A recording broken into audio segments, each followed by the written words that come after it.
रामचन्द्राय जनकराजजामनोहराय मामकाभीष्टदाय महितमङ्गलम् कोसलेशाय मन्दहासदासपोषणाय वासवादिविनुतसध्वराय मङ्गलम्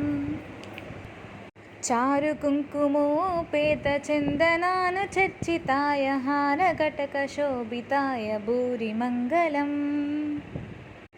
ललितरत्नकुण्डलाय तुलसीवनमालिकाय जलजसदृशदेहाय चारुमङ्गलम्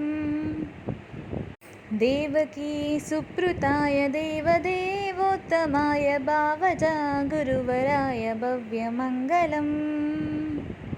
पुण्डरीकाक्षाय पूर्णचन्द्रवदनाय अण्डजावाहनाय अतुलमङ्गलम् विमलरूपाय विविधवेदान्तवेद्याय सुमुखचित्तकामिताय शुभगमङ्गलम्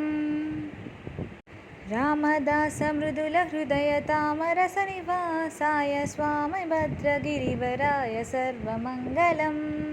स्वामी भद्रगिरिवराय सर्वमङ्गलम् स्वामी भद्रगिरिवराय सर्वमङ्गलम्।